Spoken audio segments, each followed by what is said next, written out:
आते हैं Bata India पर। बाटा इंडिया को लेकर के सवाल है कौशिक घटक जी का। इसमें किस तरह की अपॉर्चुनिटी बन रही है?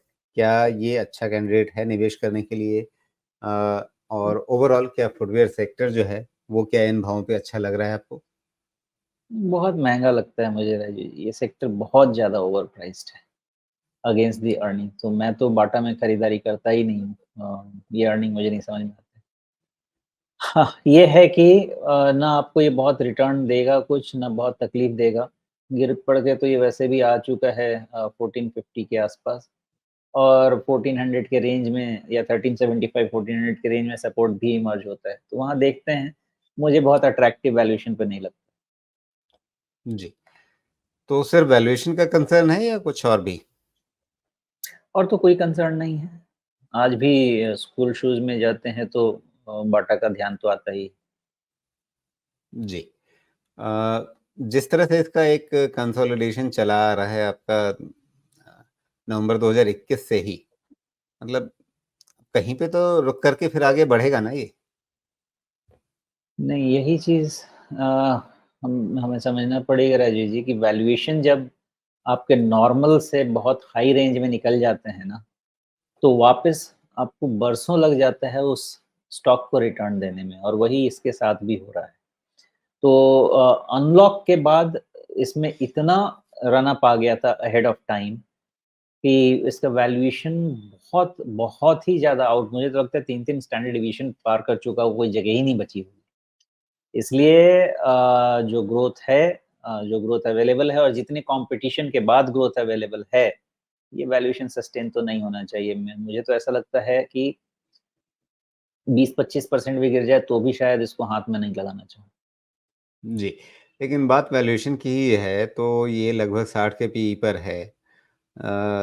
अगर किसी को फुटवियर सेक्टर अच्छा लगता है, क्यों अच्छा लगेगा? क्योंकि भई हमारी आबादी इतनी ज़्यादा है, तो इस सेगमेंट में जो ब्रांडेड कंपनियाँ हैं, उनकी डिमांड पे तो कभी कोई सवाल आएगा ही नहीं।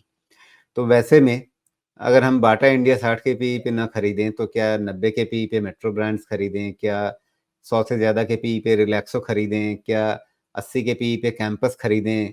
क्या 75-76 के पीई पे लिबर्टी खरीदें? क्या करें? देखिए, मेरे हिसाब से एक था खादिम और एक था श्री लेदर। ये 2 ऐसे वैल्यूएशन रेंज में थे जिसमें कोई वैल्यूएशन का इश्यू नहीं था, उसमें पैसे बनने के चांसेस थे। अब वो मैं खादिम भी इसलिए कह 55 रहा पर है। हूँ, हाँ, मैं वही बता रहा हूँ आपको, वो अब वो नहीं रहा। लेकिन आप 1 से 2 साल पीछे जाके देखिएगा, खादिम और श्री लेदर, ये दोनों आपको रिलेटिवली बेटर प्लेस्ड मिल जाते हैं। श्री लेदर ज़्यादा बेटर था। लेकिन आज के तारीख में ये वैल्यूएशन पे मुझे किसी भी तरह से किसी भी फुटवियर शेयर में ज़ीरो इंटरेस्ट है। आप कहते हैं कि 100-100 90 पीई पे, मुझे 10 साल का तो वैल्यूएशन ऑलरेडी इसमें फैक्टर लगता है। मतलब कितना जूता बदलेंगे बाबा हर रोज़, और अब तो फॉरेन प्लेयर्स और भी आ रहे हैं। मतलब हर 2 साल में कितना भी आप रिप्लेस कर लें, तो जेनेरिक प्लेयर्स भी बहुत आ जाएँगे। मुझे नहीं लगता कि इस वैल्यूएशन को सस्टेन करने का कोई भी इनके पास रास्ता रहेगा। जी।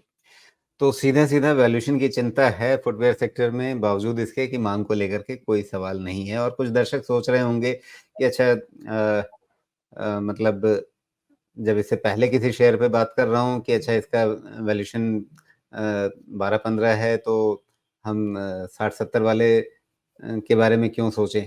और आप 60 के पीई वाले शेयर पे वापस पलट के पूछ रहा हूँ माँग है। तो देखिए मेरा काम क्या है? मेरा काम ये है कि सोमेश जी जो बोले ना मैं उसका उल्टा सवाल पूछूँगा। मेरा अपना कोई व्यू होता नहीं है। सोमेश जी जो बोल रहे होते हैं ना, मुझे उसका उल्टा पकड़ के कुछ पूछना होता है। तो बस मेरे सवाल से आप ये मतलब मत निकालिएगा कि ये मेरा व्यू है।